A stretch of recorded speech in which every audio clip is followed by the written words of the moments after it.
Yes. All right. And then go to Facebook. Go live. I'll tell you when we're live on Facebook. Okay, so we are live on Facebook. We're live on YouTube. We are good to go. So welcome everybody to another recording / episode of the Stallone Podcast Network podcast. I'm one of the hosts, Ryan, and I'm from the Going the Distance, the Rocky series podcast. That is my Sylvester Stallone connection to this Stallone Podcast Network of podcast hosts.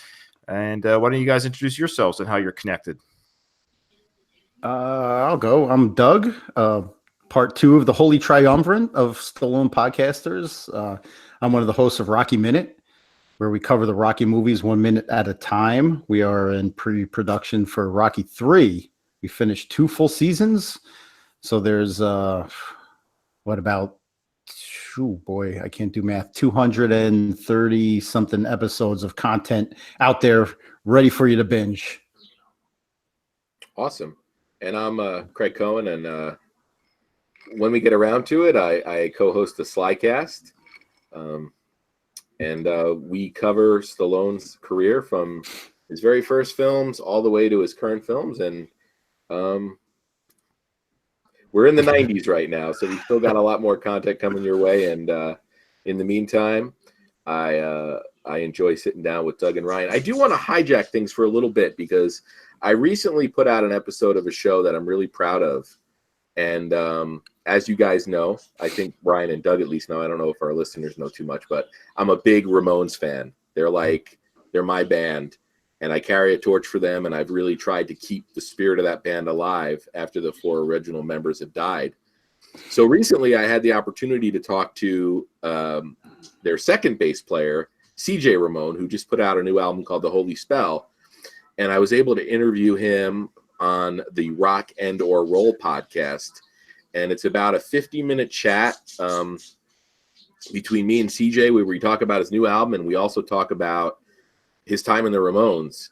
And it's a great discussion, and there's some great music I included in it as well. So if you're at all interested in hearing that interview, please check it out. Look for the Rock and or Roll podcast, or go to my Ramones page, which is ramonespinhead.blogspot.com, and there's a link to it there as well. But like I said, it was a real honor to be able to sit down and chat with CJ, who is just probably one of the most legit dudes you can talk to. If you don't know CJ's story, I recommend looking back at it, because the dude, he talks the talk and he walks the walk, and he's just a stand-up guy, and he's out there keeping the Ramones music alive, and also doing a lot of really good work outside of the music industry as well. So if you're at all interested, check it out. I think it's a really good interview, and it's an interview I'm really, really proud of.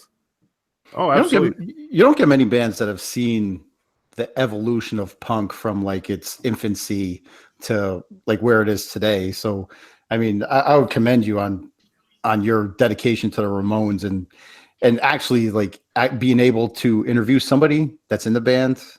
You know what I mean? It's incredible, because I'm sure that guy has stories that we can only dream of. Yeah, and it's all there. He got into a lot of detail. He answered any question I wanted to ask him, and he was very gracious with his time. And if you haven't heard a Ramones album, go out and buy Leave Home or Rocket to Russia, and you can thank me later, because those guys were where it's at. And I slept on them for a very long time. I'm not going to claim to be a lifelong Ramones fan. I discovered them after they were no longer a band, and I regret it, because those dudes were the real deal. All right, cheers. Yeah, that's awesome, and thanks for the reminder too, Craig, because I remember seeing that in the news feed. I've been so busy on the military course that I'm on right now that I haven't had a chance to listen to it, but I would like to. I'll listen to all your stuff. I even listen to your book club podcast. I've listened to everything. I listen to everything you guys do. Awesome, and I want to, and I've threatened to resurrect that book club podcast. And I don't know, Ryan, if we've talked off air about it, but if you've got a book that you that was turned into a movie that you want to talk about, let's talk about it, because that's one of my favorite shows, and it's it's time consuming because you got to read a book. Watching a movie's hard enough. Sitting down and reading a 200 or 300-page book is pretty hard. But I've listened personally to my Die Hard episode probably 4 times. It's another episode of my podcasting life that I'm very, very proud of. So yeah, Big Screen Book Club. If you're looking for something to do, it's funny on Twitter. Every day I see a new thread from somebody, and it's got to be a joke at this point. But like I'm looking for a new podcast to listen to. Like it just seems like it's a rib at this point, right? with the millions of podcasts that are out there. Yeah. There's a lot. The well is deep. The well is deep. All right, guys, so let's get talking about Stallone. Today was a big day in Stallone news and Stallone world because he was at the Cannes Film Festival in France, where he unveiled the 4K edition of First Blood, and also some, I guess he did pictures and or some small video clips from the Rambo 5 Last Blood movie. Any thoughts first off on that part, his unveiling of the 4K First Blood? Are you guys going to get that when it comes out, or? I got the Blu-ray set whenever the last Rambo came out, I guess 10 years ago at this point. And for me, that's enough. I think it's a good transfer of First Blood. And, I'm not going to claim to have eyes that are good enough for 4K. Grandpa.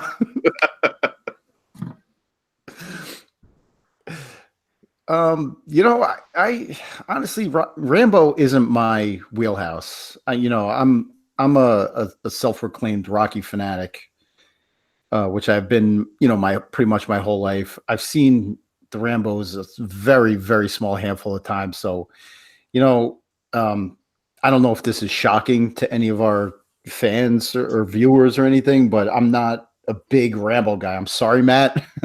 If anybody's heart this breaks, is probably his.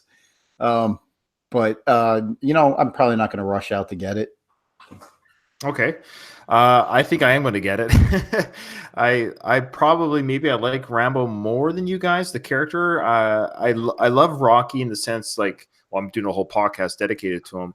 But close second for me, I've been a huge fan since I was a kid of the First Blood series and Rambo series. I saw parts 2 and 3 in the theaters. I remember seeing First Blood for the first time as a child and just like blown away by Stallone and his stunts and the falling on the cliffs and the trees and the sewing of his arm. I just loved all that stuff as a kid. It was right in my wheelhouse as a young kid. And I'm looking forward to Rambo 5 Last Blood. So I can't wait for that trailer to drop because, boy, it's coming out September 20th. And so we should be seeing the trailer soon. Yeah, totally. And I got to tell you, Doug, I'm a big Rambo fan. I probably had Rambo movies in my personal movie collection before I had Rocky movies in my personal collection. And I've got a proposition for you. I don't know if you've ever read the book First Blood. I have. Never. Okay, but I don't know if you're into the idea of rereading it and possibly doing a book to movie comparison for Big Screen Book Club. Would love to. It's an easy read. It's a great. I mean, I don't mean as a education level. It's just it's a great quick read where you go through that book very easily. It's a great book by David Morrell. It really is, and it's one of those cases where I know Morrell has talked about how he thinks the movie's better than the book, and I'm not 100% sure I agree with him. I agree with the concept that Stallone made an adaptation of that book that was appropriate for the movies, and that's kind of a different thing. But you know what? We'll get into that discussion. When we talk about it. If you're inviting me to podcast with you some more, I will 1,000% read the book, rewatch the movie, and prepare for a podcast with you. Absolutely. Oh, I'm in. Sweet. Oh, did I say Doug before too? I bet. Yeah, Doug, that would be awesome. But Ryan. You know what? Never mind. I think it was an open. I think it was an open invitation to both of us. That's how it was. Took it. And as per usual, this show has become a shit show. Yes, we're gonna try. That's our brand. Yeah, it is our brand. So the other thing that was brought up. Can I just say one other thing, Ryan? Yeah, of course. I do want to say that this is a big deal, though. Stallone being on the world stage promoting one of his projects, it's a big deal because we live and breathe the world of Sly every day, right? We've got family and friends that know we're Sly guys, but this is headline news, and this was on the global level. So anytime that a project from Stallone gets this kind of exposure, it's a good thing, and it's ultimately good for the long-term health of his franchises. Mm-hmm. I agree. Yeah, I mean, this made news on my Facebook feed, independent of our podcasts, and on Twitter as well. So people are talking Sly. And the other thing that came up during this, he had a kind of a question answer period, and he brought up Cobra, of course, the movie, the cult favorite Cobra, and we won't get into that. But he did say here that he was disappointed that he never did a sequel, that he regrets that he never did a sequel. And he is or would like to bring it back as a streaming TV series. But he did say here that he would not be back in it as a character per se, but bring out the zombie squad. He goes, I'm long gone, but the idea is really good. Okay, so here's what I want to say about this. Please. You guys know that I'm probably one of the top 5 Cobra fans that are watching this broadcast right now. Probably. I'm one of the I like Cobra. I liked Cobra more than I liked Rocky and Rambo for a lot of years. Wow. But I gotta say, does anybody watch Cobra and say, wow, you know what? The Cobra character I don't really need so much. But you know what? I want to learn more about that zombie squad. Apparently Sly thinks so. You know what the problem is? Cobra Kai has created this environment where people think they can dust off any 30-year-old property, put it on as a streaming show, and start counting the money. And you know what? Unfortunately, it doesn't work like that. No, and I don't think but Sly at least made it clear that him as a character, as Cobra Eddie, will not be in the streaming. It might be in the universe of the Cobra universe, but he will not be in it. Okay, now this... I'd rather see a show about the people running that grocery store that got robbed at the beginning. We're all breaking Matt's heart tonight, by the way. Well, I love you, Matt, but it ain't going to happen the way you're talking. There is no Cobra 2. Okay, now here is something that I found the most, especially as being the Rocky podcast series podcast and fanatic that we are. He says here, and I'm surprised, he goes, he has no immediate plans to continue with Creed, which I thought was great because he ended Creed 2 perfectly, the character of Rocky. But he goes on to say, now it's just an idea, he says, but I have a great idea for Rocky. He says he finds this fella in the country illegally. So he's saying that Rocky finds a person in the USA illegally, and it becomes a whole thing, says Stallone. And he says, it's like the magician who lost his tricks. You've seen everything, but what can be different? Throw him out of the country. He's in another world.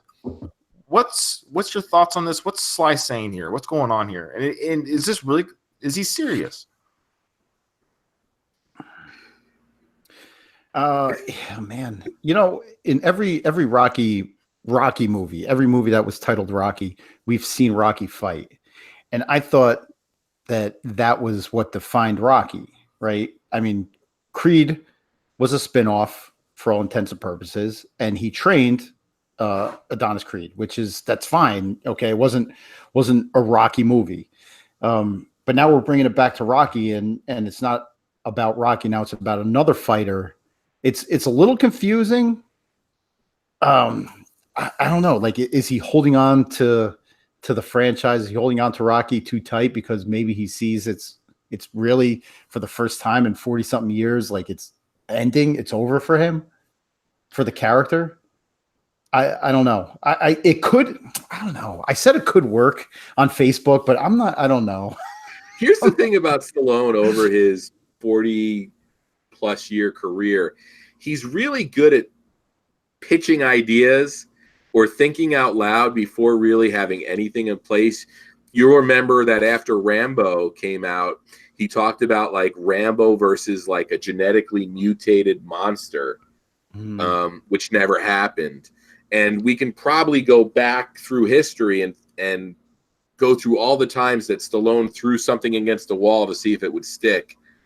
And to me, this really seems like one of those cases where I hate to talk about the law of diminishing returns, but I think when you were able to have lightning strike twice with Rocky Balboa as a comeback for Rocky and then the Creed franchise, I just think that you don't go to the well too many times. And it might be, Doug, like you said, kind of an example of like, you know, not wanting to let it go, or like the athlete who can never really retire because they just enjoy doing what they're doing so much. So it almost maybe even feels like maybe this is just Stallone keeping the idea of Rocky alive, even if he doesn't really intend to make this story. It's also like kind of the curse of the writer, right? Because like even though he might not be like actually writing, the wheels are always turning. And now, you know, being in front of a forum where he can actually vocalize some things, he's like, hey, here's something I've been working on. I've been spitballing. And it's probably not, I mean, like if you're a writer and you're constantly, your wheels are spinning, it's probably better to keep that in a notebook somewhere and not like, because once you put that out there, now everybody's talking about it. Yep. And now it's either shit or get off the pot, because you either make the movie, people are going to talk about it, or you don't make the movie and people are going to be like, what the hell was that thing Stallone was talking about a couple years back? Rocky 7. You know, it's, I don't know. Now I'm afraid that the discussion is never going to end. Yeah, that's an excellent point, Doug. And I never saw, like, this is just the quote from the article, so I didn't see his body language or his tone when he said this. Like, was it kind of jokingly? Was it just like a theory? Was it just the life of Rocky beyond the films that he could see happening? Or is this something he seriously think he could film one day? So we'll find out. So now that we're kind of talked about the news of Sly, are you guys ready to talk about Cliffhanger? Yeah, but Ryan, I just really want to say that I hope this discussion goes in the opposite direction of where I think it's going. And I just really hope you like this one. Because it really feels lately like you don't like any Sly movies. And this one will break my heart. Defend yourself, Ryan. Okay, well, we're going to get into it. Before we start talking about Cliffhanger, I just want to give a shout out to all of the SlyCast listeners who think that Doug and I have taken over SlyCast. Let me reiterate something here. Myself, Ryan, I have my own podcast. Doug has his own podcast. Craig has his own podcast. Together, 3 podcast hosts have come together to make the Stallone Podcast Network. That's all this is. So all this episode is going to be on all 3 networks. So for those who hate my style, don't blame Craig, just blame me.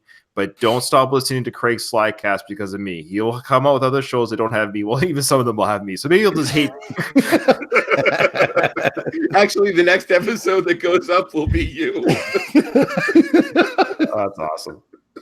But we love each other. That's all that matters, right? So with that being said, let's get into it. Doug, you got a bit of we're going to try something new here, folks. This is like our 7th film that we've reviewed, or 8th film. We're going to do a synopsis first because we always jump all over the place. So Doug, you're going to lead the audience in the synopsis of Cliffhanger for those who haven't seen it in a long time, and or for those who haven't seen it, they can somehow follow our discussion. Okay. Yeah, we jump all over the place, and I kind of want to just lay the movie out so everybody understands the beginning right through the end. It's quick. I'm not getting into detail. But before I even start that, this here in America is Memorial Day weekend, and we honor all military personnel who have fought and died for the country. It's not, it's an American holiday, but, you know, this goes out to all military veterans and active personnel all around the world. So I want to raise a glass to everybody. Cheers, and thank you for your service. Thank you, Doug. And right now, I'm actually awesome, Doug. I'm actually in a military room right now at a military base. I'm in training right now to be a basic training or boot camp instructor. So I'll be yelling at recruits in about 3 weeks. Hey, fix those boots, you maggot. You know, so and then you'll say, "I'm sorry." Yeah. Afterwards. No, we don't apologize. Not in the military. You'll yell at them and then say, "I'm sorry." we do have a softer. We are softer than we used to be, even when I went through 16 years ago. But anyways, thanks, Doug. I appreciate that. So thank you. Absolutely, 100%. All right, here we go. We got Ranger Gabe Walker, who's an experienced mountain climber, and his girlfriend Jessie are dispatched to rescue their friend Hal and his girlfriend Sarah after Hal suffered a knee injury. They're mountain climbers, right? So they're stranded on a peak in the Colorado Rockies. And as they go to rescue Sarah, part of her harness breaks over this canyon. And Gabe is able to try to save her, but her glove slips and she ends up falling to her death. So Hal, who is Sarah's girlfriend, blames Gabe for Sarah's death. And Gabe is overcome with guilt. And he takes an extended leave from the Rangers. So we cut to about 8 months later. Gabe returns to the Ranger station to gather his remaining possessions and to persuade his girlfriend, Jessie, to leave with him. Meanwhile, in the skies above, a U.S. Treasury Department plane is hijacked by a crooked federal agent, and that is hauling 3 cases full of money. I think $100 million is the grand total. But the plane crashes during the hijack, and the money is lost while they try to transfer it from the Department of Treasury plane to a getaway plane. So this happens over the Rockies, so these cases of money are scattered. The ranger station, in the meantime, receives a distress call from a group of stranded climbers, quote unquote. When they find the climbers, they discover that it's these plane robbers, and it was a ruse. So so Hal and Gabe are taken prisoner by former military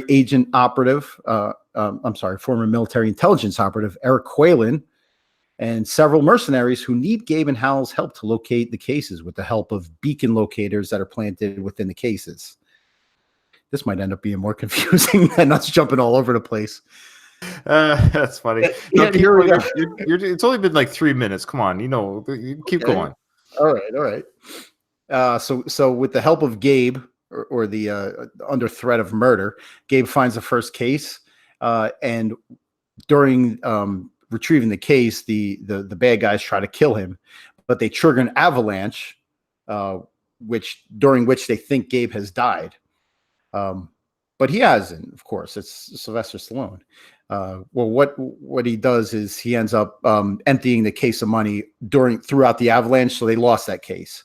So en route to the second case, Gabe beats Quaylen to the second one, and he takes all the money, teases Quaylen with a note to exchange the money for his friend Hal. So he's holding the money hostage, which he ends up burning in a fire anyway. But Gabe ends up killing a few of Quaylen's men who are hunting him and Jessie, who found her way up the mountain to meet up with Gabe somehow. Yeah, we'll talk about that. Gabe kills some guys. Quaylen and his men kill some guys. It's some stoners and the helicopter pilot Frank. The stoner guys, I guess we're gonna dig into it, but poor casualties of this ill-fated plane robbery. But Gabe finds a third case full of money before Quaylen does. Hal kills one of his captors and escapes. He finds Gabe just as he kills the last henchman, but Quaylen kidnaps Jessie in the helicopter and gets away. Gabe agrees to exchange the money for Jessie, then shreds the money in a helicopter rotor. The copter crashes on the side of the mountain, but is hanging by a tow cable. Gabe and Quaylen have an epic fight on top of the hanging chopper. The chopper falls just as Gabe jumps onto the mountainside, and Quaylen is dead. That's right. That's beautiful. Hey, everybody got that? Episode over. Okay, so now let's talk about the specs of the film. This film came out in 1993, 26 years ago. Can you believe it's been 26 years? And so the question that I ask you guys all the time for this podcast network crossover show is, when did you first see this? And was it the theaters? And when's the last time you saw it before this recording? So for me, I did see this in the theaters. I was 18 years old when it came out, and I was so happy that this movie came out when it did, because this was at a time when even me as an 18-year-old, freshly new adult in the world, I was kind of recognizing that Sly's star was slipping just a little bit. This was before the straight-to-video years were coming up around the corner, but he hadn't really, he did the Stopper My Mum Will Shoot. He did some of those comedy shows. And this was a return to form, as they would say. And I remember thinking to myself as an 18-year-old that I loved the film. I bought it on VHS when it first came out. I bought the soundtrack, and we'll talk about that. And so complete fan of the film at 18. Does it hold up today? We're going to talk about that. And so, yes. In today's money, it costs and we're going to talk about why, but it costs $112 million to make if it was made today with the inflation. And it didn't make, however, $273 million worldwide, which is about $160 million profit. Where do you get your numbers from? Well, I saw that there were some discrepancies. I saw that they said on one site that it made $255 million worldwide. Yeah, that's what I found on Wikipedia. Okay, which in today's money would be about 400. So it made anywhere between, let's just say, between today's money, between 300 and 400 million. So definitely a successful movie. Yeah, that's a monster. Hey, I do want to, before I talk about my Cliffhanger history, I do just want to give a shout out to Mike Kunda, who I think is still watching us live on Facebook right now. And yo, Mike, and Mike, you're cracking me up. And if you have the ability to turn on a camera and join us, I think Ryan and Doug would both be on board for it. So chime in if you're able to do that.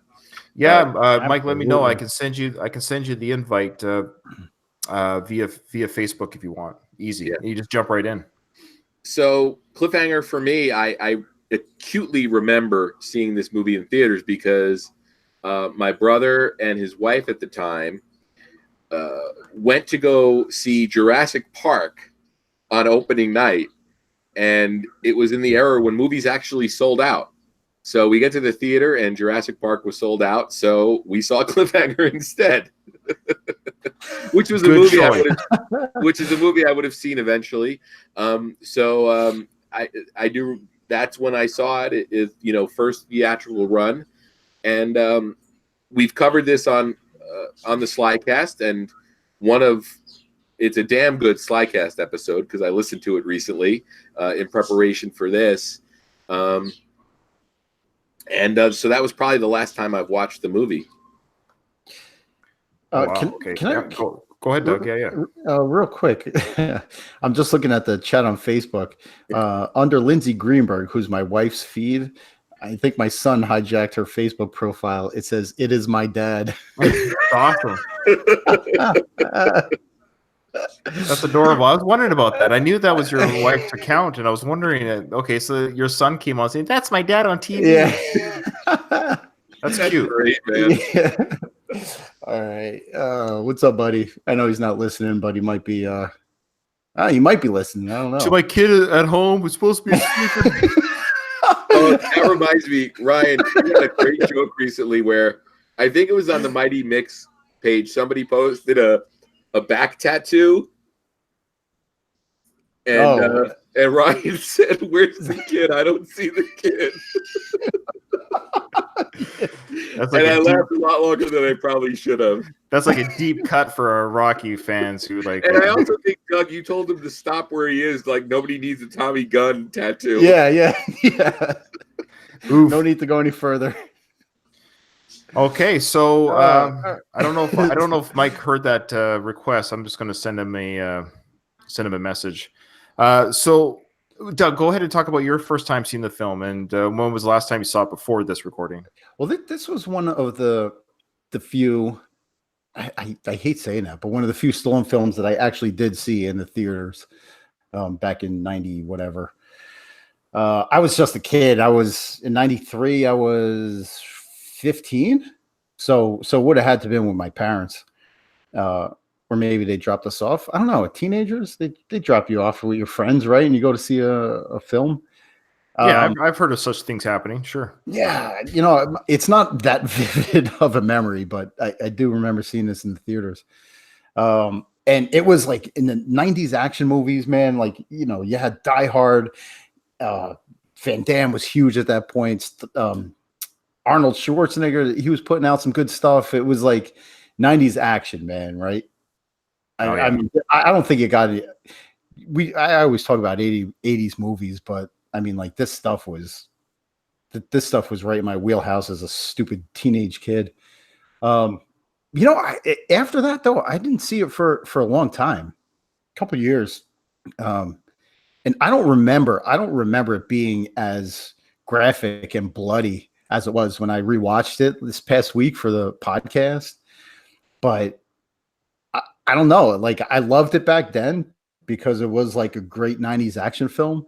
And I don't know, it's one of those that kind of gets lost in the shuffle, right? When you talk about great action films, you don't hear a lot of people mentioning Cliffhanger, but I think it belongs. Like, they have made other mountain climbing action films. Terminal is not Terminal. Is Terminal Velocity one? Terminal Velocity. They made it. This is probably, when it comes to mountain climbing movies, I think this is the best one. Yeah, totally. They haven't made a ton of these. Like, that was my point. Like, and I mean, I don't think it gets. You could get better than this. It's everything you can possibly want from an action film. Cheesy dialogue, great graphic death scenes, lots of blood. Well, speaking of the blood, and now that we've done our synopsis, we can just go all over the place now. We can feel free to do that. I feel much better about it now. Yeah, good. So we don't have to excuse ourselves every time we do.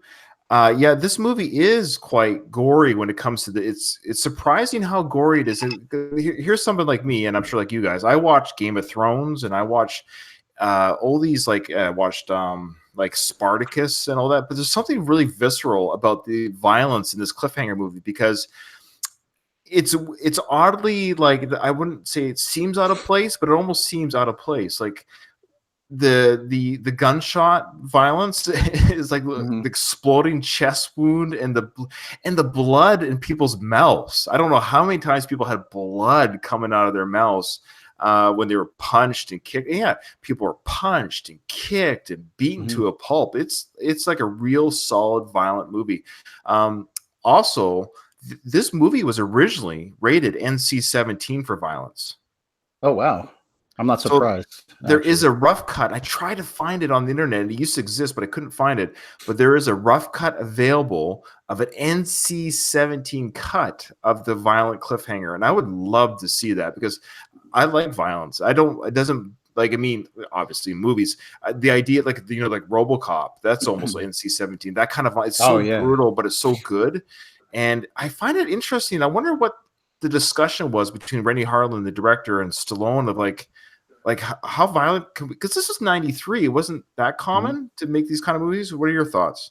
It was more common than it is today. Yeah, maybe because we're so used to Marvel movies and stuff. Yeah, it seems like nowadays people, even horror movies, come out with the PG-13 rating, which just always makes me scratch my head. So I thought the action and the violence in this movie was great, and it's so good. And we talked about this in detail on the SlyCast episode, but it's so good to see practical special effects. And Mike Kunda talked about like the blood bags. So when somebody gets shot nowadays, most movies nowadays, it'll just be like a CG. Oh, they'll put a little blood spurt. But here, like, somebody actually has blood packs on their chest and somebody hit a button that detonated them. And I mean, you feel that, and it really adds to the experience. And I think this movie is a very visceral movie, and that violence sort of definitely helped the overall feel of the movie. And I also think it was the Renny Harlin, it was those European sensibilities as a filmmaker. Yeah, it's definitely a product of its time, because you can make this exact movie today without that blood, without the gory violence, without the guy getting shoved up against a stalactite that pierces through his chest. Like, you can do this movie today and it will have like all the, the tropes of an action movie without the gore, I guess. But it's a product of the time, right? So I mean, you have to appreciate it for that. You brought up a great point. We forgot to mention this. They are going to redo this film today's time. What?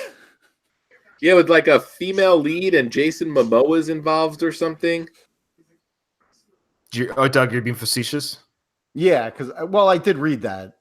I did. It was one of my notes, but Well, no, and I think this ties into to exactly what we're talking about, because I guarantee you the remake of I don't care about them doing remakes. I'm not one of those people who gets all hoity-toity about it. Like, if it's a good film, it's a good film.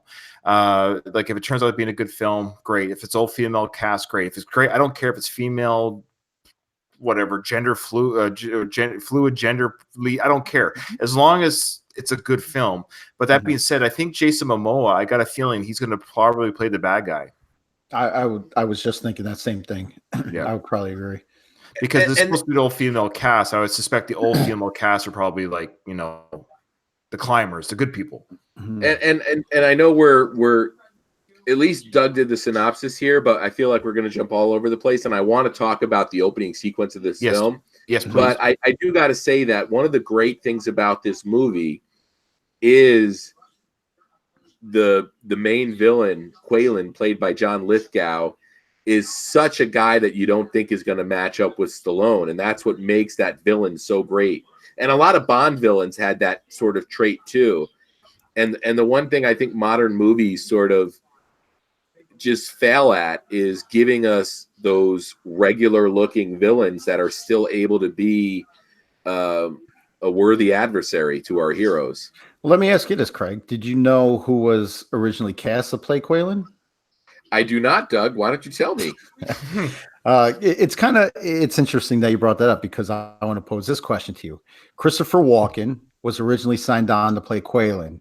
Do you think he would have done a comparable job to Lithgow? I think so. I think it would have been a different performance, but I think those two guys they kind of drive in the same lane. So I think it would have worked. I mean, I can definitely see it. I think without having the benefit of seeing Christopher Walken's take on it, I think John Lithgow did the best job that anybody could have done with that character. I thought he nailed it. I really liked Lithgow in this. Walken would have definitely played it differently. The Walken plays a great bad guy. Don't get me wrong. He wouldn't have put on a British accent for sure. He would have just done his New York gangster kind of routine, which totally would have worked. I mean, it's Walken. You can't go wrong with him. But I do like Lithgow. I think Lithgow nailed it. Also, Renny Harlin's first choice wasn't cast, but Renny Harlin's idea was David Bowie as Quaylen, which I think would have flopped. Yes. That would have been awful. I think David Bowie was like, no, I'm not spending the winter up in the Italian Alps. Find somebody else. Yeah. I'm going to hang out in my mansion in Beverly Hills with Amon. So, Craig, I should respond to your initial query, and maybe our listeners wondering, does this movie hold up for Ryan? Or is he just going to crap all over it like some of the other films? I still love this film. I love this film. No worries there. When I was watching, I was actually watching a Blu-ray transfer on my computer, and it is a nice looking film. There's some really great shots, some great mountain shots, some great. We're talking about the practical shots of this film. There's some really scary stunts. There's some stunts, even with today's understanding of practical effects and stuff. There's some stunt work in this film where I'm like, where's that guy falling from? You don't see stunts like that anymore. And no, this is Italy, the Italian Alps doubling for Colorado. And I got to say, we've already talked about Renny Harlin's other Stallone entry, Driven.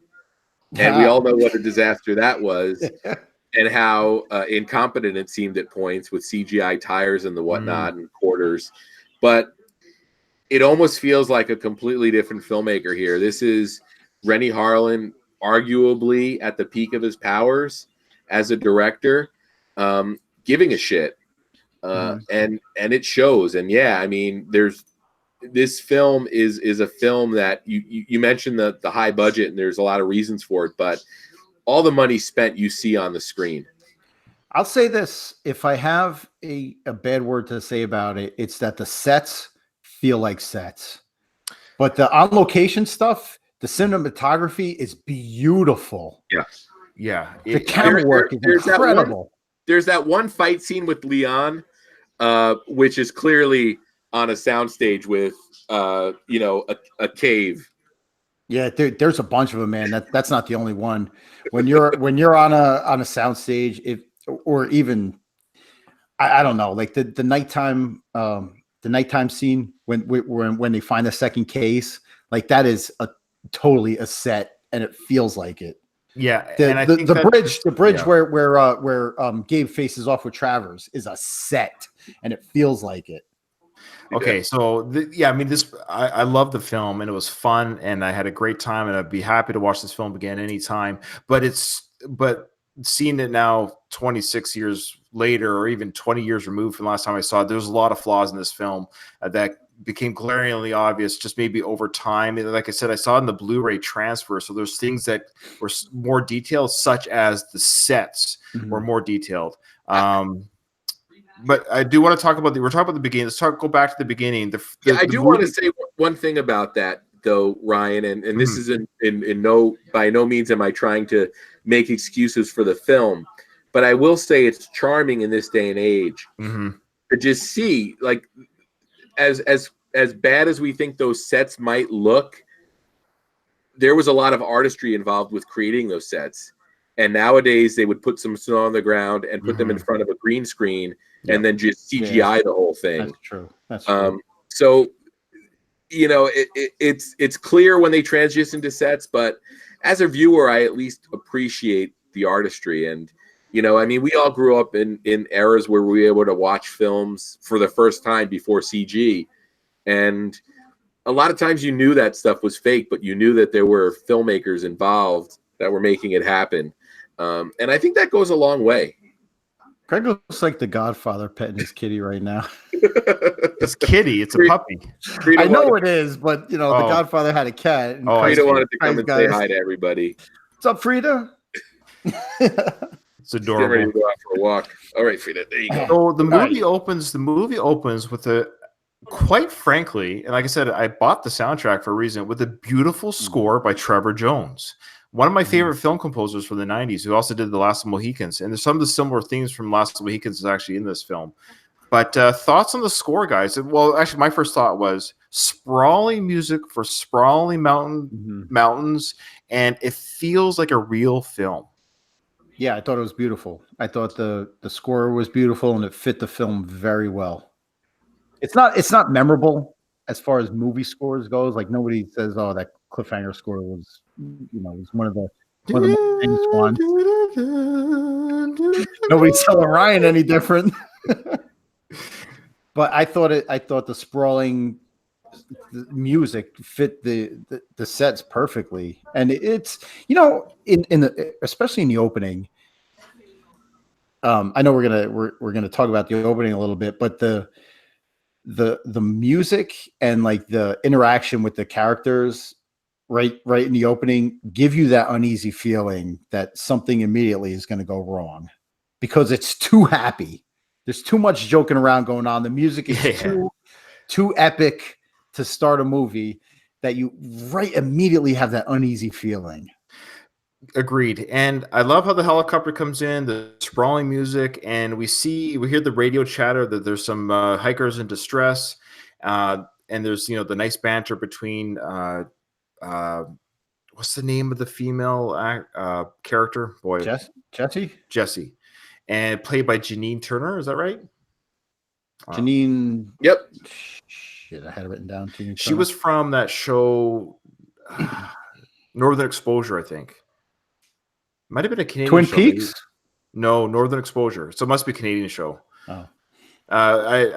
My dad used to love it. I remember he was never a big Sylvester Stallone fan when he was my age and younger. He always Stallone when I was a kid, and but he said, I kind of like Cliffhanger. I remember him saying, because it had her from his favorite show. But that being said, the shot of Michael Rooker's character Hal and his girlfriend. Michael Rooker's girlfriend. Forget her. Oh, Sarah. Yep. So Sarah and Hal, these are the two hikers, but they're friends of Gabe, played by Stallone, and I already forget her name again. Jessie. Jesse, geez, I gotta write that down. I'm gonna do it right now so I don't forget. Yeah. So, Jesus. but yeah, yeah, thanks. Hey, look, I took a lot of notes, but I forgot to write down the characters' names. But We anyway, won't forget Gabe. That's for sure. no, Gabe. You can't forget Gabe. That's such a great Stallone character name. Gabe Walker. Yeah. Gabe Walker. So, anyways, the scene of Michael Rooker, who plays Hell, with the smoke signal. That's a great shot. Are they not really on that peak? It looks incredibly high, and there's no CGI here. So, what are your thoughts on that? You know the scene I'm talking about. Yeah, I mean, how much would it take for a helicopter to just drop them down on the top of a peak for a quick shot and then pull them back up? I don't know. Obviously, it's high up there. I know everybody, especially the actors that are on the mountains. I mean, stuntmen, off to the side because they do their own things, but the actors that are actually out there, they have to be harnessed out their ass, right? Well, I actually watched, believe it or not, on YouTube is the 20-minute documentary of the filmmaking. And against this, Stallone was about 46 when he made this film. And the stuntman said that he did 80% of those stunts, that they were just on standby. Wait, who did 80% of the stunts? Sly. Did Sly say that? No, the stuntman did. Oh, wow. Well, and the other thing that's remarkable about that is Stallone has a fear of heights. Yeah. So to make a mountain climbing movie and do the amount of physical work that he did really shows what a professional he is. Yeah, and I heard that this was one of his ways of getting over his fear of heights was demanding to do a lot of the work himself. Yeah, exactly. And so, yeah, this wasn't Sly talking out of, I know you'd think so, but even if he did half the stunts, whatever, but the stuntman said that he did 80%. And they also interviewed the editor, and the editor was showing the scene where Stallone is on the mountain, and the editor was saying that's all Stallone. And there's many shots like that where it's what you see is what you get. We have to give due respect and notice to Stallone's stuntman, Wolfgang Gulich. Yeah. Who was at the time widely regarded as one of the most daring stuntmen of all time. Mm-hmm. He was Stallone's climbing double. And ironically, he was killed in a car accident after the filming of this all of the incredible stunts in this movie that he did without harnesses and whatnot. Survived this, but then was killed in a car accident shortly after filming. That's weird. It'd be like a stunt double from Driven dying in a mountain climbing accident. It really is amazing, Doug. And, Right. and there was another stunt performer, not related to this movie, but Dar Robinson, who was did some tremendous high falls in his career and developed some technology that's probably still being utilized today. And he died on the set of a movie, but after performing a stunt. And it's so amazing to think that these guys do these amazing stunts that bring them within seemingly inches of their lives. Yeah. And then just a fluke accident can take them from us. Mm-hmm. And it's, but we have this man's work on the screen that we can admire and remember him for. And speaking of stunts, let's just segue into the best stunt in the film. And one of the best stunts in film was the personnel transfer from plane to plane where they had that guy on the cable. It's in Guinness. It's a real stunt. It's in Guinness as the most expensive stunt ever filmed. Yes, $1 million it cost. And they couldn't. And they had to film it in a certain place because they wouldn't insure it. That's right. Yeah.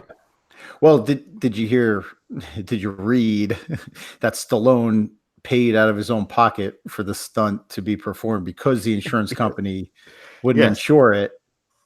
Okay, Doug, you're laughing when you said that. Can I just say something here? Are we... I read it on Wikipedia. I don't know who writes these articles. No, but I mean, no, it was also in IMDb's trivia as well. Here's the thing, but because you also made a claim, like when I said that Stallone did 80% of the stunts, you're like, does Stallone say that? Are we kind of like digging at him a little bit that he embellishes some stuff? Is that what we're hinting at? Or like, why was you laughing? I don't know. I think I might be at that point. That's Hollywood for you, though. I mean, we've all heard the stories that sort of start small and then they become sort of legendary. So yeah, everything you hear, you have to take with a grain of salt. Because there's a speaking of Stallone news, the Turtle Day was the other day, a couple days ago, National Turtle Day, and I won't say the source. Do not guess any names, please, because you both know who I'm talking about. But there is somebody who I messaged this person personally. I'd be careful I don't say their name, his or her name. I messaged them and said, "Hey, what's the story behind Stallone and the turtles from Rocky? Is it true?" This person's response was, "I'm not allowed to say, or I can't say." So it kind of ties in with, why are we always getting these weird, like weird vibes, right? there's always these weird, and like I said, I love Sly. He's my favorite action hero. I've watched all of his films. All the actors in the world, I follow his career the most. Doesn't make him a perfect individual. It just means I've enjoyed his career the most. But I just wonder how much, like you said, is embellished. Was it the same turtles or not? But this person who seems to know, and I won't say who, just kind of said, "Nah, it might not be the turtles." Anyways. Turtles live to be like 60, 70 from what I read. Right. Those brand of turtles. Nobody's questioning the ability of turtles to age. I'm just saying, maybe I'm just saying those turtles in that picture might not be the turtles from the film. That's all. Well, I do got to say this. Don't we see Cuff and Link in Rocky Balboa? But is it Cuff? Sure, it's the same shell pattern from part one. No, but what I'm saying is in Rocky Balboa, it's not the same turtles that we saw in the picture that Sly posted recently. They're much smaller turtles. Yeah, I don't know. I'm so confused. There's a turtle conspiracy. Well, I'm just saying, you'd think that if he really still had those turtles, he would have used them in Rocky Balboa. You would think so. So I'm confused. Maybe they were stunt turtles. I don't know. Maybe they were performing their some high impact stunts in Rocky Balboa. All right, so Hal's girlfriend is a rookie mountain climber. They made it clear that she was an inexperienced climber, but did you see how high she was? That was one of my gripes about that whole thing. They make a point to say how inexperienced she was, but she climbed all the way up to the top of that spire, the tower, whatever they call it. An inexperienced mountain climber can get that high and then all of a sudden get scared. Well, she was scared, but the problem was he had injured his leg, so he couldn't help her down. Yeah, I will say this. I'm sure we've all been in situations where you've tagged along with people to do something and realized you got way in over your head, but through sheer force of will, you've gone through it. And that's kind of my takeaway from this is she was dating a serious climber, and she probably went along with him a lot, and she probably had real basic climbing skills, but also the situation she was in, she sort of rose to it and pulled through. But in the end, it didn't really get her all the way to safety. So let's talk about then So they set up the helicopter on one side, the huge space between the two mountain peaks. They got this rappelling. I don't know the terminology, but this line, and she gets hooked in. First Hal goes first with the injured leg. He goes across, and then she's hooked and strapped in. And Gabe is telling Sarah, "Hey, you'll be fine. Just hand over hand, look at me, go across." And she gets halfway across, and the buckle snaps and breaks. And side note, the company that makes this equipment said in the end of the film that just FYI, this will not happen with our equipment. Yeah, they really had to make a disclaimer. This was part of the film. Our equipment is perfect. Yeah. Well, here's the thing. Funny enough, guys, I actually just rappelled 2 days ago here on the military base that I'm on, because the recruits have to do some rappel work. So I had to go up a 35-foot wall and rappel down. Like Sly, I'm petrified of heights. And when I was up there, I'm not going to lie to you, I was scared. I could be all tough and bravado here, but I was with the instructor up there in the rappel tower, and I was harnessed in with all this incredible safety equipment. And I had to go lean backwards. So you have to go backwards like a 90 degrees and walk down the wall. and I was terrified. And watching this film, I was putting myself in this girl's position of going across that ravine with that cable line. It would be terrifying. And so here's the thing, though. So she gets halfway through. She's hanging onto her strap. She's hanging on for dear life so she doesn't fall down to her death 5,000 feet below. I can't believe she climbed that. But anyways, then there's some confusion. On the other side, Sarah's boyfriend, Hal, is saying, I'll put my harness on and go get her.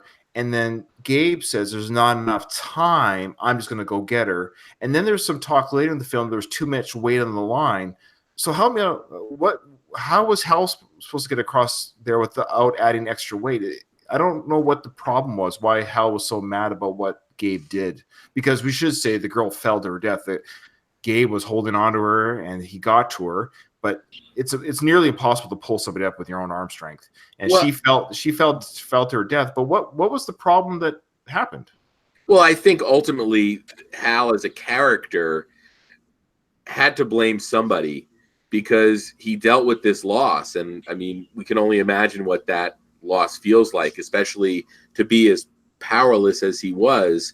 And that's one of the best things about this movie is it takes the time to set up this relationship. I mean, they very easily could have made this movie where we didn't have all this backstory. But this extra little 12 minutes before we get to the opening credits, really helps drive this movie through. And I think it's really important that we had a fractured friendship that it sort of starts off this film. And I do think it's frustration on Hal's part more than anything else. And it's got to be really hard to not blame somebody. I recognize that he was placing blame and anger on Gabe, but I'm actually just confused about what the issue was, what the argument was. That was one of my main questions. Like, what Gabe put himself out there to go rescue this woman, and but what are the alternatives? Like, what is the other option? Yeah. Like, what else could have been done? Like, give me another option. Yeah, the only thing I could gather was there was mention of weight on the line, but that doesn't make sense. And what Michael Rooker's a bigger guy than Stallone. So Hal would have added the same amount of weight to the line, and he still didn't have his equipment. He already took off his equipment, and that's why Gabe said, "There's no time. There's no time. I'm ready to go. I'm going there now." And Hal's freaking out, like, "No." Like, well, what are you gonna do? She's just gonna hang there. There's no option other than to somehow get to her. So yeah, it was kind of, I guess, a better writing could have maybe explained the mechanics of the equipment or something. If there was a second option that Gabe bypassed to risk both his and her life, and then she ended up dying, I can see that being more of a crux in that. But I mean, that was the only option. In fact, there was the weight had nothing to do with it. She lost grip of the harness just as Gabe got out there. So whether or not Gabe or Hal or whoever went out there, unless they brought in a basket from above on another helicopter, she was going to fall anyway. She was falling. She was going to fall. No matter who went out there, no matter how much weight was on the line, she was falling. Yeah. Let's talk about how harrowing that sequence actually is. That's a really effective scene. I've seen it many times. I know that she's going to fall, but her scream, the actress who's doing this, and her panic was well acted. And when Stallone or Gabe says, she goes, I don't want to die. Like, that panic felt real. And when he does that, you're not going to die. It was actually, to me, some incredible acting. I felt stressed out watching. I don't know how you guys felt, but it's a very harrowing scene. And then when you get the wide shot where you actually see the fall that a stunt performer did, like, where's this person falling to? Or you hope that's too much of a freak fall. I think on the SlyCast we talked about she was somehow tethered to something, but just remarkable. I mean, it really is a tense scene. And I don't know if you guys remember the Ace Ventura Pet Detective sequel. It parodies this whole opening sequence, which kind of shows how much of an impact it had, and also the fact that it was parodied for another movie.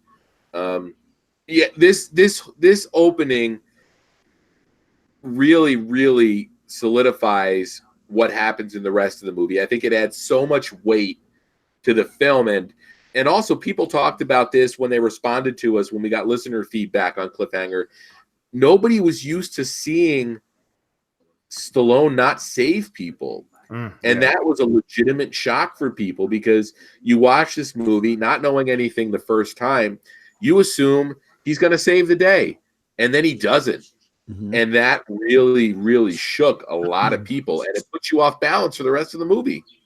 Yeah, it's great. Yeah, I mean, it was parodied for comedy in Ace Ventura and also Spy Hard, from what I found. I don't remember that scene, but like you said, Craig, it shows you how much of a classic scene this is. And I'll tell you, knowing what's going to happen, I'm watching it, and I'm still on the edge of my seat saying, "Oh my God, I can't believe what's about to happen," even though you know what's going to happen. Right. It's a great sequence. It's a harrowing death sequence that happens in the first 10 minutes of the film, and it really sets the mood of the film. And again, there's a lot of shots in this film of cliffs and this movie's called Cliffhanger, and there's a lot of like scary height shots. I mean, the actors and the stunt doubles really put themselves out there to provide a very thrilling, not too crazy action movie. Let's get into she falls, and then basically it cuts to 8 months later, which I thought was great that they did it in 8 months later, because this is something they should have done for Rocky 5. I don't know why they didn't. The one thing Rocky was missing, huh? Like, I don't understand how it's so easy. Time jump. 8 months have passed, and we can assume. So when Gabe shows up to go back to now, here's the thing: they weren't clear. Were they husband and wife? Were they boyfriend and girlfriend? Were they fiancés? Because Stallone's character Gabe, he actually had a ring on his wedding finger there. I read that in the Goofs on IMDb. Like he has a ring on his wedding finger, but they weren't married. So was he married in that time in real life? That's a good question. On the SlyCast episode, Mike referenced that ring, I believe. It's like a green ring or something. And Mike referenced that Stallone was wearing that a lot at the time. And you can actually see it in other movies as well. Okay, interesting. Okay. So, but in the film, I know in Wikipedia said they were boyfriend and girlfriend, but the way they were even talking is like, he's coming back. It wasn't a casual relationship, right? No, I mean, stuff was there. Yeah, they were definitely in a committed relationship. Well, it's interesting though how he hasn't spoken to her in 8 months. That's yeah, like what happens after the funeral? He disappears, and that's it. Guys, do you want this to be a 2-hour and 20-minute movie like Driven? Oh no! Oh wait, no, I'm perfectly happy. Or are you talking about? Oh, sorry, I thought you were talking about our recording. You're talking about too much explanation or something. Yeah, too much exposition. Oh, you're right. No, like the 8 month time jump is perfect. Here's the thing about this film. This film was an hour with the credits, 1 hour and 52 minutes, but I was not bored at all. Like, every scene was fun. Everything was good. Even the parts, like the action didn't start until other than if you could call it a death scene and an action sequence, it's really not. The first case that Gabe goes to collect for the terrorists, that's actually the first real piece of action that we see. Like, as far as the gunfire and avalanche comes down, and that's what makes the opening scene doubly effective, because it does two things. It sets the tone right out of the gate, but it also gives us an action scene, because we're not going to get another one for a long time. I also do want to shout out right now to Mike Valverde, who is pretty active on our Facebook Live right now, and I'm catching the comments every once in a while, and appreciate you watching us live. It feels good to know there's people there on the other end. Yeah, Totally. thanks, Mike Valverde. He's doing great. And again, Sean Malloy of the I Must Break This podcast that's all about Dolph Lundgren. He said that Cliffhanger is notable because it's the film that brought Sly back to the action genre after a string of, I'm going to add, failed comedies. Oh. Did we do one of those already? Yeah, Stopper, My Mom Will Shoot. Hey, no kidding. Oh, okay, sorry. We still haven't done Oscar yet. Maybe we could do that next. I don't know. Apparently, we took it out of the fans' hands, so it's on. Yeah, I was going to say only if we let the fans have a say in it. Yeah, we should let our listeners know that we did not put this episode up for a vote because we were tired of covering dumpster fires. So this is a much more enjoyable experience to both watch and talk about than Stopper, My Mom Will Shoot, or Driven. Driven has to be the worst movie we've ever covered. I love how you melted down over Driven. That's one of my favorite moments in Stallone land. And which is crazy because both Stallone and Renny Harlin, the director, worked here on Cliffhanger. The fact that they could do this film and then just, anyways. Well, okay. Two sides of the coin, man. Two sides of the coin. See what happens when you get the shit. I don't want to get into the whole writing argument because I mean Stallone wasn't the principal screenwriter on this, right? But you know what happened with this film with the writing credits, right? It was a mountain climber who pitched this idea, and then a couple years later, he saw that this movie was in development and went, "Hey, that's the story I pitched." And they said, "Oh, here's a bunch of money." And then another screenwriter had taken a pass at it. And from everything I've been able to find out, and Ryan, this might have changed since I did my research for Cliffhanger, but this is a script that Stallone got and then reworked. Yeah, so it was an idea or premise by, I don't have the name written down, but like you're saying, a premise by somebody else. And then a couple of lawyers came in and said, look, this guy brought this up before. And the other individual who's got the screenplay credit stole it. But the movie studio just basically said, look, we'll give him a writing credit and money, like almost like an out-of-court settlement. And the other guy that pretty much stole the premise still gets credit for the film, for a story. And Stallone gets a screenplay, so he probably did obviously the action sequences stuff and dialogue and choreography. I think, if I may, and I'm gonna make your editing job a lot harder, Ryan, because I know you like to drop in sound bites here. Love to. I want to say that most of the cheesy '90s dialogue is credited to Stallone because it is amazing. Oh, there's too many. We're going to talk about Quaylen here, played by John Lithgow. Before you even get to Quaylen, when he's talking to Jesse in front of the cabin, there's a ton of it. There's a ton of great dialogue. How about when she says, when he says, "You don't understand," and she says, "I don't know whether to hate you or love you, but I understand you." Yeah, there was some really bad. Yeah, I'll insert that little lovers quarrel because that argument was so weird. It was a very weird. I know it was. I wrote down a bunch. It was beautifully shot, mind you, and it was beautiful scenery. But the dialogue didn't make sense. It was kind of a weird argument. But Quaylen, I want to say this about John Lithgow's character. Speaking of that cheesy his whole dialogue is one-liners. Everything he says is a one-liner. Like, can you imagine communicating with this guy and everything he says? It's like, okay, dude, I know you're the bad guy, but why does every line have to be the one-liner? Like, every line. And they're all great, but this is like, you never get a normal conversation out of him. You can't. And he's such a bad guy that everything that he says has some venom behind it. Did we lose Craig again? Did we? Look, he's got that frozen face again. Is there? No, he's just. I'm here. I'm here. All right. So, here we are. Where are we?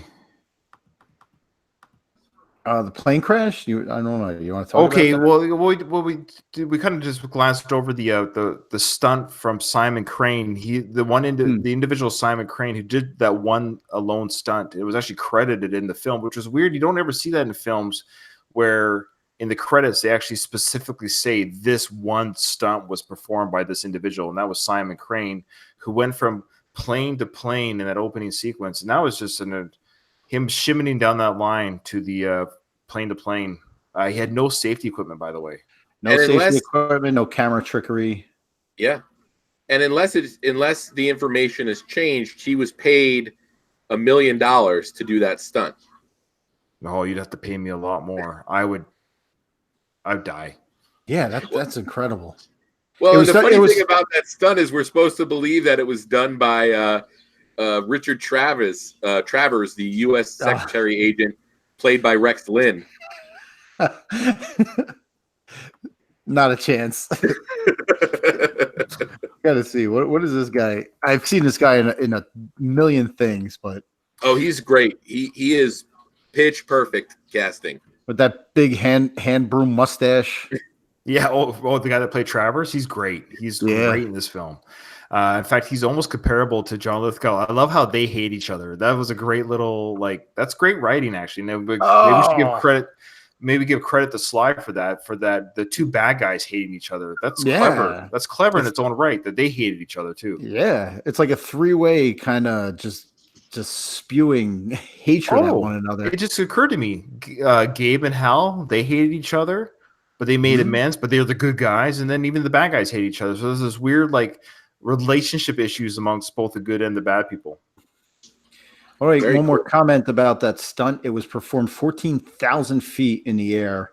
The guy traverses a line from one plane to another. It is incredible. $1 million really doesn't scratch the surface of what that guy deserves. I've noted, remember there's that in that, sorry, I'll start that again. In that sequence, there's that good FBI agent who was there along for the ride. Give this guy credit. This guy in a shirt and tie, with his machine gun taking down the enemy plane. He's the one that actually made all this possible. He went full Rambo style there outside the one plane before he got blown up. But he almost single-handedly took out all the bad guys with his semi-automatic rifle from 200 feet away in the air. And did he not have that bad guy look? If you've never seen this movie and you're expecting somebody to hijack a plane, you're thinking it's that guy, right?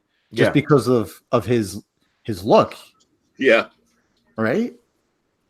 So credit to that guy, the young sung hero there that allowed, without him interfering, those cases would have made it to the plane and the bad guys would have gotten away. But he actually interfered enough that allowed or made the bad guys go back to look for the cases.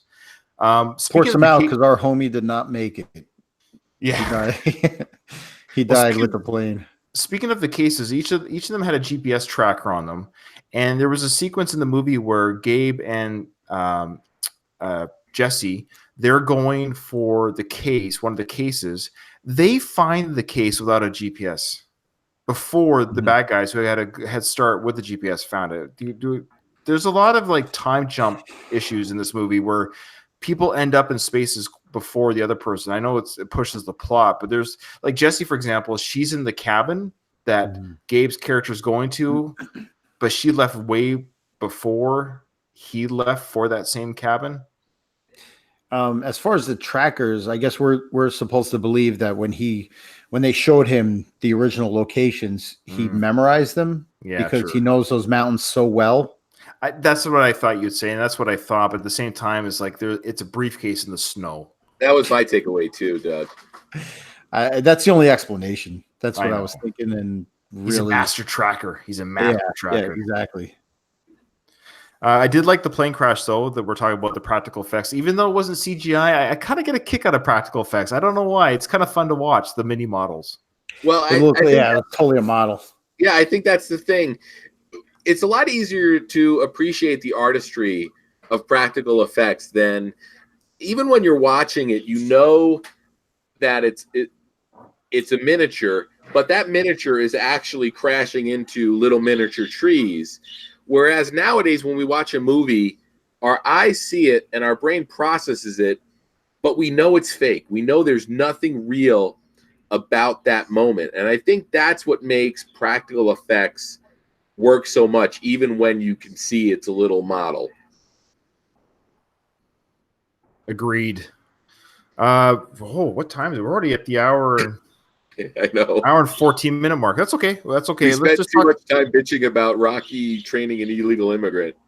No, it was like 5 minutes, and I think our listeners like that kind of talk too. Well, let's talk about some of the things that didn't work. What didn't work for me in this film was there's two bad guys in particular that I hated since day one, and I hate just as much today. It better not be the striker. Okay, number one, I love John Lithgow and Travers. They were great bad guys, well cast, well acted, great dialogue. But the kicker, the striker, it was so annoying. He was a great striker. Oh, he was a bloody good striker. Yeah, now I've got to insert all that audio crap in. I hate that whole. So this guy's beating up Michael Rooker's character Hal, and he's dialoguing playing soccer, and he's using Hal as a soccer ball, about to kick him off the cliff. Granted, it's a great death scene that Hal gave him. You know, when he yells out "Season's over" and he shotgun in the chest over the cliff. That's a great sequence. It's the guy's only scene, and he's narrating, beating the crap out of Rooker, out of Hal, like it's a commentary in a soccer game. Mm-hmm. But I don't know, it's so forced. Mm-hmm. All of it, like he's lining up his kick. Everything is just disjointed. I don't know. I hated that moment. I hated that guy. Yeah. Agreed. So who else bothered you, Doug, or Ryan? Before I get into my comments on, I know exactly who he's talking about.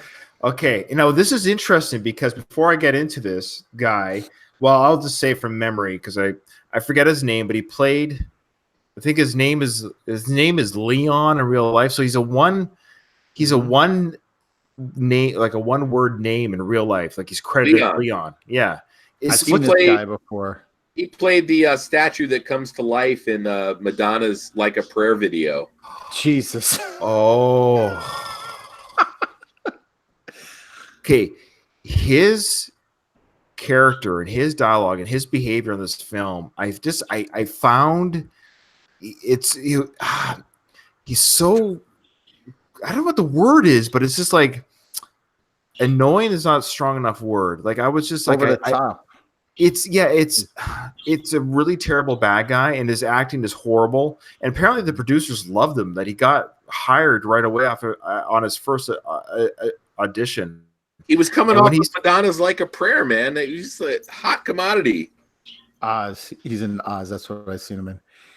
What do you? I'm not saying it very well. I just did not like him, and when he got skewered by the overhanging stone pinnacle, I was so happy. Or stalagmite, I don't remember which. Yeah, that's a stalactite. Stalactite, okay. What are you guys' thoughts on him? Did you like him as a bad guy? I liked the bad guys overall, mainly because you don't tend to see a diverse group of bad guys anymore. It feels like nowadays the casting directors just put out a call for like male models between the age of 20 and 25, and they're all interchangeable, and you can't keep track of who's who. And in this movie, I really appreciated the fact that all of the villains were their own unique people and came from different backgrounds and really felt like mercenaries. Whether or not I liked the individual character or not, I really appreciated what a ragtag group they sort of put together. And for me, it helped add to the realism of the group. But that's my only complaints about everyone else did a great job. That's my two. If I was a casting director, which I'm not, those two would not have made the cut. I don't think I would have seen whatever they thought they saw. I would have liked it more if they would have fleshed one of these guys out more. Like they were great bad guys, yeah. But in Die Hard, you had Carl, like the long-haired. I can't remember the guy's name, but you had Carl. Everybody knew who the bad guy Carl was. He was the henchman. He was the right-hand man to Hans Gruber. They should have really made this guy Quaylen's right-hand man, and I would have believed his psychosis a lot more. If he was just like right off the bat, he was the ruthless guy. He was the insane psychopath. But all of a sudden, like he comes out of nowhere, he shoots the base jumper, without any problem. And then now all of a sudden he's like, "I'm coming after you, Gabe. I'm coming after you, Walker."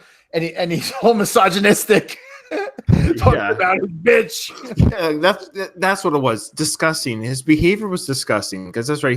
He's telling Gabe that he's going to rape.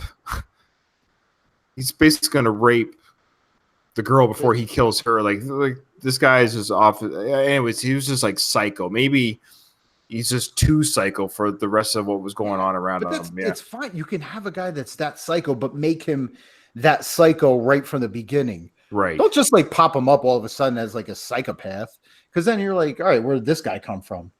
He was a background guy before that. Nobody knew his name or anything. Now all of a sudden he's coming with his martial arts. Like he could have displayed that throughout the whole movie. Yeah, that's the right. guy was a fantastic fighter. I know he comes out of nowhere just with these martial art kicks. Yeah. Now, going back to the first suitcase retrieval scene, why did they try to pull Gabe off the cliff before he brought the suitcase down? It doesn't make any sense. It's one of the more head scratching moments from this film because, they basically say they're going to kill Gabe when he comes down, and then Hal has that moment where he wants to warn him, but it doesn't feel like anybody thought too much beyond that, because if you pull him down, the money's coming down with him, and then you lose a whole case, right? Unless they thought they'd catch it. Yeah, like, did they think it was in his hands? I don't know. Like, why pull him down? The case had not been brought down, and for all they knew, he hadn't found it yet. Right. Yeah. It feels like they really needed they needed this moment to sort of get the story to where it needed to be, but they didn't really think about too much how to do it. So instead, they just did it. Right. I mean, it creates the action sequence. It creates what it creates later. But I love Avalanche, which takes that one. Yeah, it's an amazing another great sequence. They get to the one suitcase before the bad guys, Jesse and Gabe, and they set up that snowman with the tracker eyes, the tracker beeping eyes, and they open up the case, and it says, what did it say again? Want to trade or something like that? Was or it let's trade? Was it let's trade? Something about trading, because he wanted to trade the suitcase for Hal. What did that remind you of, that sequence? Any guesses? So Gabe and Jesse get to the suitcase first. They empty out the money and they leave $1 bill in there saying, you want to trade because we have the cash. We'll give you the cash for now. I have a machine gun. Okay, ho, ho. Totally. Ho, ho, ho. Yeah. Yeah. That's exactly what reminded. Yeah. That's what came to mind. And I never thought of it till I saw it today. But that sequence. You at least thought of this as Die Hard on a Mountain, right? Well, let's not give a little 100%. Yes. Yeah. I mean, this movie wouldn't exist without Die Hard. No, Die it Hard probably wouldn't. Way, man. Now, this is like the third time we mentioned Die Hard, by the way. We should mention that they did want to do a sequel to this movie, and it was going to. This is where we'll give a little shout out to Matt, who's not watching our show, which is weird. He said that it's late. It's late where you guys are. Yeah, but I'm doing the show. It's Saturday night. Come on. You bastard. This is the time I always do the show. That's right.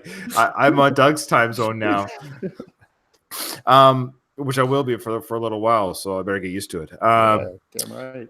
Yeah, all right. So they're gonna do a sequel with the Gabe character at a dam. Oh yeah. And it was going to be called The Dam, like Cliffhanger 2, The Dam. And it was literally going to be terrorists at a dam. Hoover Dam. Anyways, but then Matt said there was like parts 3 and 4. I couldn't find any information. And a prequel, I think.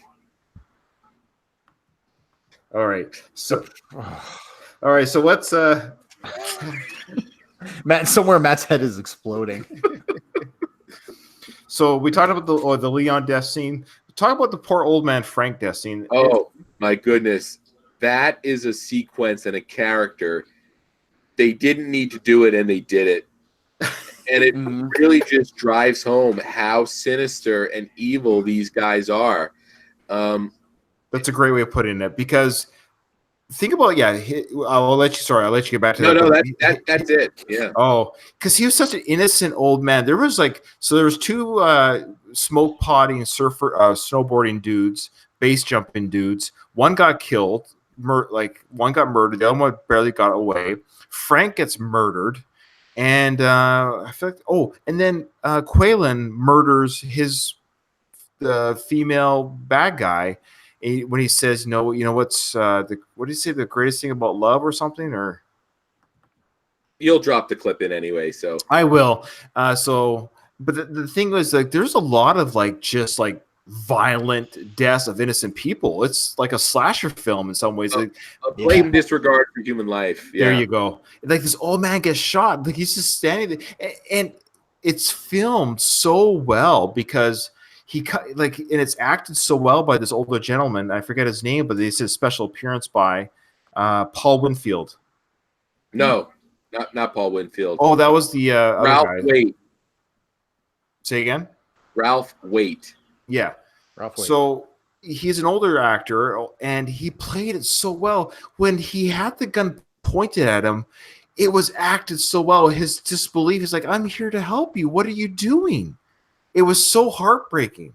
I every time I watch that scene, I'm literally heartbroken.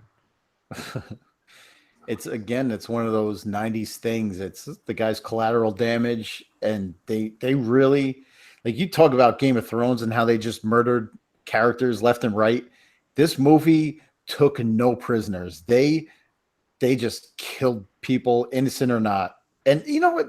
I kind of have a little issue with that, because like, as cold-blooded as a killer as one can be in these movies, it's just I don't believe there's anybody that cold-blooded that they'll kill everybody or anybody regardless of. Well, they did here. Yeah, I know.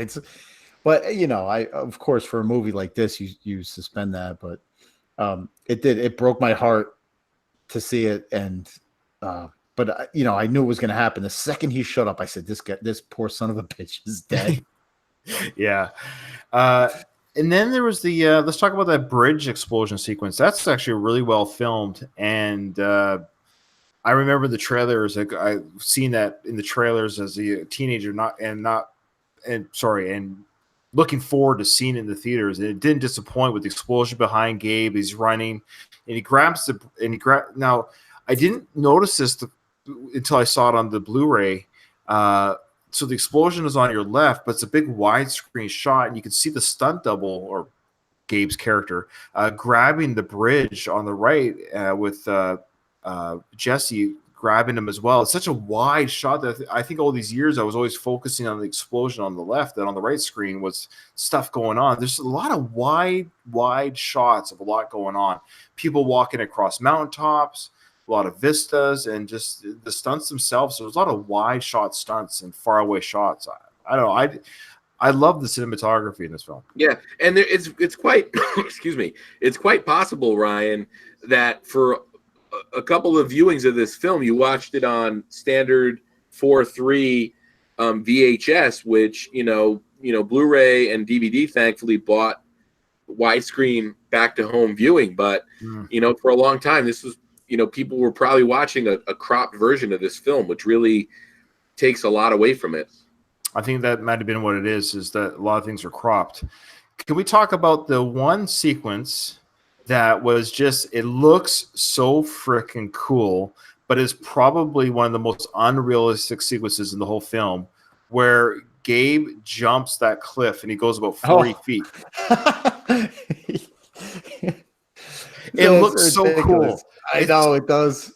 It's a total like trailer moment. Like, this is like the moment that you're going to show to end the trailer. Yes. But it's in fact, wasn't it called back and reshot because even test audiences thought it was bullcrap? Yeah, well, that's what I read too. The test audiences laughed. So how far did he jump in the original cut? 100 feet. I don't know. But it was awesome though. Yeah, and what's funny is, we talk about 1993 audiences maybe being a little bit more sensible, thinking that's too much. Whereas I think it would, ironically, a pun not intended, it would fly better in today's audience of all these Marvel movies and stuff that we watch. And not even that. Like you had the Skyscraper movie with The Rock, and even some of the Die Hard sequels that came after this, where people just do superhuman shit now, and audiences just accept it. Exactly. So I think superheroes. So funny enough, I think that's why this sequence today, when I watched it, it was really cool, and I actually went back and did a screenshot, and I'll release it when we release the video, because I love that shot of that stunt double, whoever's doing that jump in the air. So where are they jumping, like in real life? Where are they jumping off of? Because there's no CGI taking out what are they? How are they propelling themselves? It's actually a really cool shot. I'm actually confused how they pulled it off in real life. Do you guys know? I do know that a lot of this movie, especially probably on the special features, you probably see some of this, but a lot of stuff they did where the way it's photographed, it looks like it's straight down, but then when you look at it in real life, they were sort of, on one cliff above another cliff, and it's just through the magic of filmmaking, and trick shots or whatever. But they're doing stuff at a certain height, but it was a really small, a couple feet down if you didn't make the jump. You know what I mean? Yeah, no, I got you. But that's a really cool shot. And the thing about this film is how this is another, excuse the pun, how grounded it actually is in a lot of its action sequences. It's actually quite, as far as an action movie goes, it's not totally out of this realm of possibilities. It's not like a James Bond movie that Mike I've already said that this is a kind of a grounded movie, and there's only a couple little sequences where maybe the explosion was a little bit big or whatever, but people jump in the air or flying off cliffs, and I mean, you've seen YouTube videos. People are doing this kind of stuff. Yeah, I got to tell you, I'm a big James Bond fan. It's probably one of my favorite film franchises, and around this same time, maybe 2 years later, we got GoldenEye, which I believe the writer of this film wrote that as well, Michael France. And we get that great scene in GoldenEye where he jumps off the cliff on the motorcycle and sort of works his way down into a plane and and goes through the door. I love that shit. And in Bond movies, you accept it because he's Bond, So, any what time? I mean, it's time. I love this movie. Well, I love this movie, and like there's some flaws in it, but I mean, even when I was watching this, because like I said, I used to own it in VHS when I was a teenager, and I used to rewatch movies all the time when I was younger because there's no YouTube, Netflix, and stuff. So I used to watch my movies over and over again back in the day. And this movie, I will say, 26 years old, it has aged very well, and the nostalgia factor has not been killed. Some of the set sequences, yes, they look like stages and stuff like that, but it's quaint, and I like it. And other than forgetting just how violent it is and just really how much cursing there is in this movie too, I was a little taken aback about the profanity level in this film. But maybe that was a 90s thing, because we don't hear that kind of, unless it's a Quentin Tarantino film, we don't really hear that kind of profanity in action films like we do now. No, they chased the PG-13 rating, which we talked about earlier. But I do have to say, Ryan, that I'm glad this movie held up for you. And I say this without any kind of hyperbole, but this is probably Stallone's best action movie from a pure action standpoint. And you can argue to varying degrees how much you consider Rambo action movies. They're action movies, but there aren't huge stunts in them per se. Okay, so but take away the Rocky and Expendable films. You're saying? Well, I'm saying Rambo films. Yeah, Cliffhanger. I think if you really search your heart, you'll find it to be true that Cliffhanger is the most pure action film in terms of delivering on the promise of an action film. I like it. I think when it comes down to I meant to say the Rambo films. You take away the Rambo films because we say action because there's so much gunfire and fighting, whatever. But yeah, for a standalone film in Stallone's career, that's a good question. Is there a better standalone action film than this one that he's done? Well, I'll argue too that it's easy to fire a gun in a movie, and I love the Rambo movies. We talked about that already, but I still think I'll argue anybody on it, and I can't really read Doug's face right now whether he agrees with us or not. I would have to totally agree. Okay. We using Ryan's own words, we've reviewed a couple of dumpster fires before this. But this, I really enjoyed rewatching Cliffhanger. The action totally holds up. The effects holds up, even though like I was talking earlier about the obvious sets. The on location shots were incredible.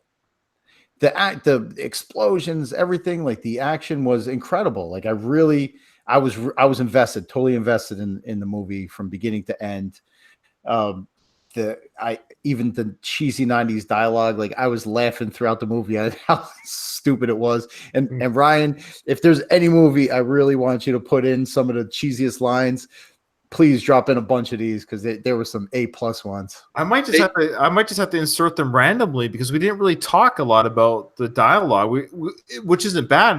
Because I think in our past dumpster fire discussions we were talking about the stupid sequences, stupid dialogue. Where with this film we actually have been focusing on how good it is, how good it looks. So it's hard to do audio clips of that kind of, even the action sequences. I can't do an audio drop of an action sequence. So what I might have to do is a little Easter egg just throughout this podcast episode. I'm just gonna like throw in like Quaylen one-liners, other one-liners, just for the audience to hear, because when they get to this point in the podcast, they'll understand why. Because we didn't really talk about things like when Gabe's, is lighting the fire, the money on fire to keep warm in the cave. It's like, boy, it's expensive. Well, the Gabe Kinnett fight had some incredible stuff. Like your life is on. What do you say? Like your life is on sale, Walker. The price is $30 million. But I think my favorite one was at the end when Quaylen on the radio, he goes, "I must admit to Gabe, you're a real piece of work." And Gabe goes, "And I must admit, you're a real piece of shit." Yeah, there's some great one-liners like that. There's actually one sequence that was really quiet to hear in the audio, and I don't even think I'll do an audio drop. Maybe I will. But when Hal goes to try to warn Frank that he's about to be killed, the bad guys like Quaylen and Travers, they let Hal go in a sadistic way. Like, go ahead and try to stop it. It's not, you're too far away. Frank's gonna get killed. And so Hal's running to stop Frank, but before they let him go, or when they let him go, you can hear Quaylen kind of say, "Go warn Frank. Go warn your buddy. Go warn him. Like, good luck." It was a really like another little sadistic moment there by Quaylen. Like, they were really sadistic bad guys. Yeah, they were perfect bad guys for the time. So yeah, I'm going to insert little the one-liners. There's a lot of great one-liners like, "Oh, you really want to kill me, don't you? Well, take a number and get in line." Like, this is great. So yeah. What about at the end? Remember, should I keep your arms and legs in the vehicle at all times? Look at that. So we're just rattling them off right now. The helicopter. I know. Yeah, they're all coming back to me. Yeah, there's some great stuff. There's some great lines. Yeah, and they're usually fed by Quaylen. Or when Hal says to the soccer player, bad guy, he goes, like, "I might be dead, but you'll always be an asshole." They don't make them like this anymore, and I'm not saying that with any hint of nostalgia or anything like that. It's just a fact. We're in a place where they just don't make them like this anymore, where you don't get the language or the violence or even the cast of characters. And I'm not saying it's a good thing or a bad thing, but it's just they don't make them like this anymore. So when you see a movie like this, you really appreciate it for what it delivers. I think what we're getting the closest to this is maybe movies like John Wick with the violence and the cursing, and movies, and they are very popular. They're doing a fourth one. and the Kingsman. That's also violent and cuss-filled. So they are coming back, but this was the norm back in the 90s. And I kind of missed that when you rented a video from Blockbuster and you knew that you're in for a bloody, violent movie by Stallone or Schwarzenegger, like Total Recall or something like that. Oh yeah, and I agree with you, Ryan. But it also with the stunts and the explosions, it kind of feels like Michael Bay might have been kind of an explosion guy. I know one of the Transformers has like the biggest explosion ever. But it feels like, and I don't want to sound like I'm down on him or anything, because I enjoy going to movies now too, but action scenes in movies now don't feel exciting because it just looks like you're watching a video game. Yeah, CGI has killed. That's what made this movie so much fun, was the practical effects. I felt in fear of the actors and the stunt doubles. It felt visceral and real. Yeah, I miss that. Yeah, and I mean, and that's what I mean when they don't make them like this anymore. They just don't, and and that's why Cliffhanger it stands the test of time. This was one of the good ones. It was, and it's an unsung hero, because when you talk about the great action comedies, they don't mention Cliffhanger that much. No, they don't. But then when people bring it up, you often hear from anyone, "Oh yeah, I like that movie. It was good." So. Yeah. So, guys, any last words before we close the show? Loved it. No, feels good to end an episode on a positive note, and not be angry at the movie we just watched, and angry at each other, and angry at the listeners. Was the last one we did Driven? No, we did Over the Top. Oh, yeah. Was probably a mistake for you, Ryan. No, this was great. This felt great. This reminded me of why I love Stallone films. This is what reminded me, and we could do another non-dumpster fire to keep that spirit alive. But we'll put up the vote maybe for the next round. We'll see what we put out there. But I just want to remind our listeners, thanks for a couple of the viewers that stay through this whole live viewing. To our future listeners on our respective channels, my channel is Going the Distance, the Rocket Series podcast. Just Google that. You can find us on every podcast app out there. We're on Twitter. We're on Facebook. And also I do another podcast called The Worst of the Best Podcast. And again, just Google The Worst of the Best Podcast. We're on Twitter and Facebook. And yeah. Craig. All right. SlyCast. And rumors of its demise have been greatly exaggerated. Yeah. There's lots of great new SlyCast content coming down the pike for you. Including all of our old favorite co-hosts and some familiar voices as well. So I know it's few and far between. It's a lot of work, and I appreciate the amount of work that Ryan puts into this podcast for everybody to enjoy. And it's not easy to podcast, and I'm not saying that to make you feel sorry for us. We do this because we love it, but it's also a lot of work. And when you've got jobs and family commitments and there's only so many hours in a day. So I really appreciate the effort you put into this, Ryan, because it's really easy for me to hang up this call and go eat dinner after we're done. But over the next couple of days or weeks or whatever, you're going to be slaving away listening to this audio and cleaning it up and dropping in sound bites. And it takes time, and it's not easy. So I do look forward to sharing more SlyCast. As we talked about earlier, check out some of my other podcasts that have archived episodes. Big Screen Book Club, we did 2 episodes on Die Hard and Die Hard 2, both based on novels, and those are some of my favorite episodes. Ironically enough, those were co-hosted by my friend BJ, who does the Rock and Roll podcast, which is where you can find my CJ Ramone interview. So there's a lot of great content out there you probably haven't heard lately. And if you haven't listened to it in a while, go back and listen to the SlyCast episode of Cliffhanger, because there's some great insight from Jeff Hewlett and Mike Kunda on that episode, along with a lot of redundant talking points from myself. So this is great. I love getting together with you guys on a monthly basis, and it's really cool to be able to sit down and chat these movies. And like I said, SlyCast, we've got a lot more content headed your way. All right. I would also like to give Ryan his due respect for the hard work that he puts into quick turnaround on these episodes. It's incredible. I don't even put Rocky Minute out as quick as he puts these out, and we're a daily podcast. Yeah. But Rocky Minute is my show. Me and my co-host Jay, we review the Rocky movies 1 minute of movie time at a time. We've done 2 full seasons. We're getting ready for Rocky 3 coming up. So we're part of the Dueling Genre Network. So come find us on duelinggenre.com. And yeah, I mean, we've had Ryan and Craig both as guests on both seasons, and you can look forward to more of them on Rocky 3. It's it's just getting better and better each season. Don't give that man a podcast. That's awesome, guys. So yeah, thanks for everyone that's listened, and remember, what was I going to say? Just thanks for listening, guys, and yeah, this has been great as always. I look forward to our next review, and I got a feeling it's going to be a dumpster fire. So I've really enjoyed this one. Not if we put up a choice of 2 great movies.